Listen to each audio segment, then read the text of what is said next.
मंशियात के खिलाफ अवामी शऊर की बेदारी का एक प्रोग्राम अनवरम कॉलेज मल्लपल्ली में मुनक़िद हुआ। नामपल्ली के मजलिस रुकन असम्बली जाफर हसन मेराज, मल्लपल्ली के कॉर्पोरेटर जफर खान और दूसरों ने मंशियात की लानत पर रोशनी डाली और कहा कि ये पूरे समाज को तबाह कर देती है। तलबा और नौजवानों को इससे परहेज करना चाहिए। Inspector police Habibnagar M Narendra और हबीबनगर पुलिस स्टेशन का स्टाफ इस मौके पर मौजूद था। तेलंगाना गवर्नमेंट वो डिसीजन ले लिए ड्रग फ्री सिटी के लिए, हैदराबाद ड्रग फ्री सिटी के लिए। इसमें हमारा सीपी साहब, हम डीसीपी साहब जो इंस्ट्रक्शन दिए, हैदराबाद में किधर भी ड्रग नहीं मिलना, ड्रग फ्री सिटी करना है। इसलिए ग्राउंड लेवल में हम पूरे एजुकेटेड इंस्टीट्यूशंस यूथ या अवेयरनेस प्रोग्राम हम लोग कंडक्ट कर रहे हैं। इसमें आज अनवरुल्लाह कॉलेज में ये प्रोग्राम आज कंडक्ट करें, पूरा इंफॉर्मेशन एक्सचेंज करें। इसमें MLA local MLA Jafar Hussain MLA garu and other local corporates वो लोग भी आया, इसका वो स्पीच भी दे दिए। तो स्टूडेंट्स को ये मैसेज पूरा ग्राउंड लेवल में पहुंच गए बोल के मैं क्या बोलते हैं सोच लो। Thank you. कहीं भटक के अगर कोई बच्चा परेशान अगर हो जाएगा, अगर उसको आदत हो जाएगी, तो मैं समझता हूँ नशा कोई भी तरीके का नशा होने दो। मैं ये नहीं कह रहा हूँ कि ड्रग्स ही नशा है। कई लोगों को सिगरेट का होता है, जर्दे का होता है, गुटखे का होता है, तमाम चीजें होती है। मगर आज पुलिस डिपार्टमेंट ने काफी टाइट करके, अगर मैं समझता हूँ सीवी आनंद साहब इसी तरीके से 6 महीने अगर कोशिश करेंगे तो यहाँ से सब गंदगी खत्म हो जाएगी।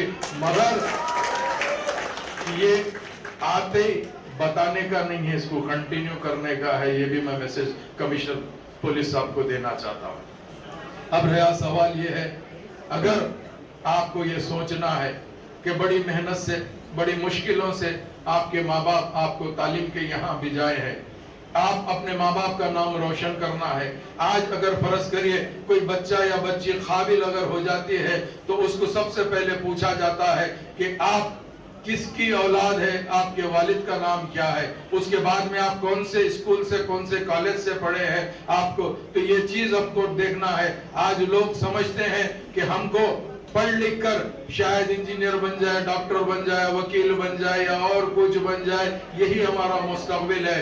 नहीं, आज की तारीख के अंदर, हिंदुस्तान के अंदर अगर सबसे बड़ा अगर कोई चीज आपको अचीवमेंट करना है, आप डॉक्टर बनना है बनिए, इंजीनियर बनना है बनिए, एडवोकेट बनना है बनिए, मगर कंपटीशन एग्जाम के अंदर आप यूपीएससी में पार्टिसिपेट करना है। अगर इसके अंदर अगर मेरी बात सुन के 1 या 2 बच्चों के अंदर भी अवेयरनेस आएगा, अगर वो मेहनत करके सिविल सर्विसेज का एग्जाम देंगे, उसके बाद में आईएएस, आईपीएस, आईआरएस, आईएफएस, ऐसा कोई भी अगर आप चले जाएंगे तो मैं समझता हूं कि आज सबसे बड़ा अचीवमेंट क्या होता है कि आपके सामने दुनिया झुकती है, यही बहुत बड़ा अचीवमेंट होता है। क्योंकि फर्ज करिए वो एक ऐसी चीज है, अगर आप आईएएस ऑफिसर बनते हैं, मैं जानता हूं ट्रेनिंग नेशनल पुलिस एकेडमी में होती है, जितने भी उस्ताद होते हैं वो चाहे एसीपी रैंक के हो या इंस्पेक्टर रैंक के हो या कोई और रैंक के भी हो, जिस वक्त पासिंग आउट परेड होता है, जब तक उससे पहले वो उस्ताद कहलाते हैं, वही बच्चे सीखते हैं। पासिंग आउट परेड में उस्ताद को ठहर कर सलूट मारना पड़ता है, क्योंकि उस दिन वो ऑफिसर बन जाता है, उस दिन वो ऑफिसर बन जाता है।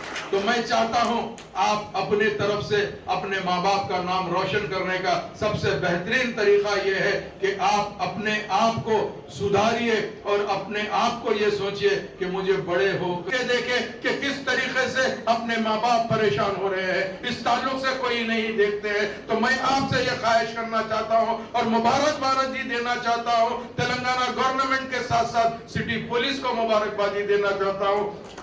ये अवेयरनेस प्रोग्राम हमारे लिए नहीं है, हम तो यहाँ पर सुन के जाके जो गंदगी में मुलविस है, हम उनको समझाने के लिए यह प्रोग्राम रखा गया है। आपको सुन के बड़ा ताज्जुब होगा कि मैं खुद इस कॉलेज का एक दौर में स्टूडेंट था। जब के माहौल में आज के माहौल में फर्क क्या हो गया है। जब कॉलेज के बाजू एक कौसर होटल थी जिसके अंदर बहुत ज्यादा रहता आदि चाय पी लेते थे, मगर आज वो नहीं रहा है। आज हमारे पास कुछ अजीबो गरीब माहौल बनते जा रहा है। तो मैं मेरे बहनों से, मेरे बच्चियों से, मेरे बच्चों से, मेरे भाइयों से अदबन दरख्वास्त करता हूं कि जिस तरीके से आज हमारे यहाँ आप देख रहे हैं, मैं कोई किसी पे कमेंट नहीं करना चाहता हूं, मगर आज मुल्क के हालात को भी आप नजर में रखते हुए ये सोचिए कि लास्ट फ्राइडे मैंने एक मस्जिद में नमाज अदा कर रहा था, वहां पे एक बात कही गई है कि जो आज हालात चल रहे हैं, कम से कम शहर हैदराबाद के अंदर अपने स्कूल, अपने कॉलेज है, आप चाहे तो हिजाब के साथ आ सकते हैं, ये बड़ी खुशी की बात है। तो आप सोचिए, जब इतना अच्छा माहौल शहर हैदराबाद में है, इतना अच्छा माहौल शहर हैदराबाद में है, मैं मेरे बच्चों से ये कहना चाहता हूँ, वक्त आए सो खत। आप नारे के बजाय आप एक आदमी को भी जो गंदगी में मुलविस है उसको सुधार देंगे तो मैं समझूंगा कि आपका नारा सबसे बड़ा नारा कहलाएगा। क्यों? हमसे ज्यादा आप जानते हैं, गलती से कोई आपकी तरह नाउज़-बिल्लाह कहीं भटक के अगर कोई बच्चा परेशान अगर हो जाएगा, अगर उसको आदत हो जाएगी, तो मैं समझता हूँ नशा कोई भी तरीके का नशा होने दो।